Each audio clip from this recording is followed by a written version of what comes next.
Hello everyone, 7,000 plus railway previous questions మనం discuss చేస్తూ ఉన్నాం. దానిలో భాగంగా డే 15.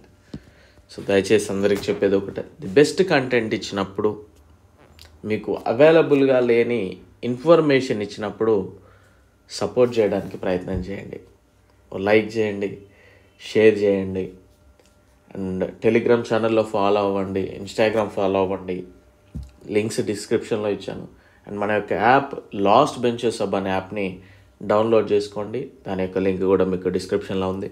కొన్ని సబ్జెక్ట్స్ కంప్లీట్ చేశాను, కొన్ని సబ్జెక్ట్ చేయలేకపోయాను, బట్ చేస్తాను. అవి కూడా వీళ్ళు చూస్తే అండ్ తక్కువ కాస్ట్కి అందరికీ అందుబాటులో ఉండాలనే ఆలోచనతో ఇవ్వడం జరుగుతూ ఉంది. సో ప్రతి ఒక్కరూ తప్పక తీసుకోండి. డెఫినెట్లీ మీకు యూజ్ ఉంటుంది. మీరు ఒకసారి నా క్లాసెస్ చూడండి, యూట్యూబ్లో మీకే అర్థమవుతుంది. సో ఎస్పెషల్లీ రైల్వే వాళ్ళకి చెప్తా ఉన్నాను, ఓకేనా? సో సబ్స్క్రైబ్ చేసుకున్న వాళ్ళు ఉన్నట్లయితే సబ్స్క్రైబ్ చేసుకోవడానికి ప్రయత్నం చేయండి, సపోర్ట్ చేయడానికి ప్రయత్నం చేయండి ఛానల్ని. ఈరోజు మరికొన్ని క్వశ్చన్స్ అయితే చూద్దాం. The bone of contention between the shah of Persia and the Mughals was the control of. Persia యొక్క షా మరియు మొఘలుల మధ్య వివాదానికి మూలమేంటి అంటే కాందహార్ నియంత్రణ. దాన్ని కంట్రోల్ చేయడం కోసమే స్టార్ట్ అయింది. భారతదేశం నుండి బ్రిటిష్ వారిని తరిమి కొట్టమని నెపోలియన్ని కోరిన భారతీయ రాజు ఎవరు అంటే సలహా కోరిన ఎవరు అంటే which Indian king requested Napoleon to drive the British from India. ఎవరంటే టిప్పు సుల్తాన్ గారు అయితే కోరడం జరిగింది. అల్లావుద్దీన్ ఖిల్జీలో ఏ జనరల్ యుగపు రుస్తం మరియు ఆ కాలపు హీరో అని పిలుస్తారు? Which general of Alauddin Khilji was known as the Rustam of the age and the hero of the time. అంటే అల్లావుద్దీన్ ఖిల్జీ పీరియడ్లో ఏ జనరల్ని ఆ కాలపు హీరో అని, యుగపు రుస్తాం అని పిలవడం జరుగుతూ ఉంది అని అడుగుతూ ఉన్నాడు మాలిక్ కాఫూర్. తన ఆస్థానంలో ఎవరిని నవ్వనివ్వని రాజు అంట. సో ఈ క్వశ్చన్ మొదటిసారి చూసినప్పుడు నాకు కూడా అనిపించింది, అంటే ప్రజెంట్ కిమ్ లాగా అన్నట్టు. The king who did not allow anybody to laugh in his court was Balban, Ghiyasuddin Balban. మెట్ల మీద నుండి అకస్మాత్తుగా పడిపోవడం వల్ల మరణించిన మొఘల్ చక్రవర్తి ఎవరు? The Mughal emperor who died due to a sudden fall from the staircase was. గ్రంథాలయపు మెట్లపై నుండి అని ఉంటుంది హుమాయూన్. భారతదేశంలో ప్రసిద్ధ పర్షియన్ పండుగ నవరోజును ఎవరు ప్రవేశపెట్టారు? The Mughal emperor who died. కొన్ని క్వశ్చన్స్ పైది కిందికి అది ఇదేంది హుమాయూన్. యాక్చువల్లీ క్వశ్చన్ మళ్ళీ పైదే వచ్చింది. చాలా ఈజీ అనుకుంటారు కానీ చాలా కష్టం అండి ఈ టైపింగ్ చేయడం ఇదంతా కూడా. భారతదేశంలో ప్రసిద్ధ పర్షియన్ పండుగ నవరోజ్ని ఎవరు ప్రవేశపెట్టారంటే బాల్బన్, ఓకేనా? నెక్స్ట్ క్వశ్చన్ కనుక చూస్తే తుగ్లక్ రాజవంశం క్షీణించిన తర్వాత ఢిల్లీ సింహాసనాన్ని ఆక్రమించింది ఎవరు? ఖల్జీ రాజవంశం అండి, ఓకేనా? ఖల్జీ రాజవంశం. నెక్స్ట్ క్వశ్చన్, కేశవ దేవాలయం హొయాసుల స్మారక చిహ్నం ఎక్కడ ఉంది కనుక అబ్జర్వ్ చేస్తే where is the Keshava temple? Hoysala monument ఇది కర్ణాటకలో ఉంది. మలబార్, మదురై మరియు తంజావూరు ఇవి ప్రిన్సిపల్ సెంటర్స్ ఆఫ్ పాండ్య రాజ్యవంశం యొక్క ప్రధాన సెంటర్స్. దేవగఢ్ దేవాలయము ఏ రాజవంశానికి సంబంధించినది?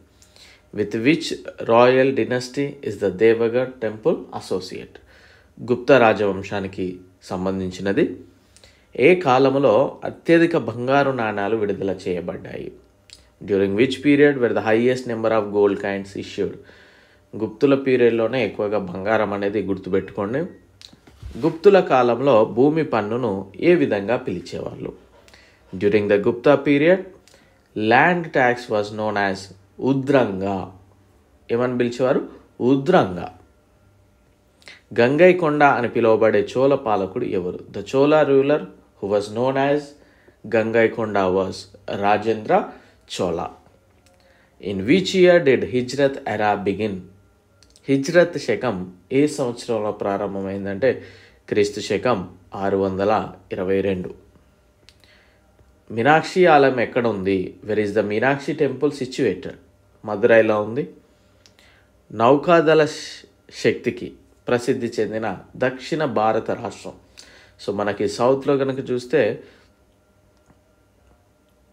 ఏది కనుక చూస్తే the South Indian state which was famous for its naval power was Chola. Rajendra చోళుని బెంగాల్ దండయాత్ర సమయంలో బెంగాల్ పాలకులు ఎవరండి? Devapala. Who was the ruler of the Bengal at the time of Rajendra Chola's Bengal expedition? అంటే బెంగాల్ దండయాత్ర సమయంలో బెంగాల్ పాలకుడు ఎవరు అంటే రాజేంద్ర చోళని ఆ టైం పీరియడ్లో ఎవరండి? దేవపాల. చోళులు తమ అధికారాన్ని స్థాపించడానికి ఎవరిని పడగొట్టారు? Whom did the Cholas overthrow to establish their power? పల్లవులు. రాజశేఖర్ ఏ పాలకుడి కర్పూర్ మాంజరి రచయిత? Rajashekhar the author of Karpur Manjari of which ruler? Mahendrapala అని. కోర్టు పడవ నిర్మాణం యొక్క వివరణను పొందుతాం. In which work on architecture do we get description of adornment to the court boat construction? Samaranga సూత్రధారండి. సో కొన్ని క్వశ్చన్స్ అయితే మనం చాలా అసలు ఇప్పటివరకు చూడని క్వశ్చన్స్ కూడా కొన్నిసార్లు అడగడం జరిగింది. Which document of Gupta period gives description about the sale of land? గుప్తుల కాలం నాటి ఏ పత్రం భూముల యొక్క అమ్మకాల గురించి తెలియజేస్తూ ఉంది అంటే దామోదర్పూర్ రాగి పలకం. చోళ పరిపాలనలో పడికావల్కులి అంటే ఏమిటి? What did Padikavalkuli mean in the Chola administration? చెరువుల నిర్వహణ మరియు వాటి నిర్వహణ కోసం చెల్లించే సాధారణ పన్ను. అంటే ఇది మొత్తం కూడా రివర్ సిస్టమ్ గురించి అనేది మనం గుర్తుపెట్టుకోవచ్చు. అదే మాత్రిక భూమి, అటువంటి భూమిని ఏ విధంగా సాగు చేస్తారు? Adevamatrik land was such land which was cultivated by కృత్రిమ నీటిపారుదల సాధనాలచే సాగు చేయడం జరుగుతుంది. Artificial means of irrigation. చోళుల కాలంలో ఉద్యానవన పరిపాలన ఎవరు చూసేవారు? During the Chola period who looked after garden administration? Panvariyam అనే ఒక డిపార్ట్మెంట్ టైప్ ఉండేది, వాళ్ళు చూసేవాళ్ళు. సో ఇలాంటి కొన్ని మనం ఎప్పుడు చూడని క్వశ్చన్స్ కూడా ఎగ్జామ్లో అడిగారు. బట్ 1-2 సార్లు చదవడానికి అయితే ప్రయత్నం చేయండి, ఎందుకంటే మనకి ఆ 1 మార్క్ తోటే జాబ్ వచ్చే అవకాశం కూడా ఉంటుంది కనుక. సో సపోర్ట్ చేస్తారని ఆశిస్తున్నా. Like and share. Okay, I wish you very good luck.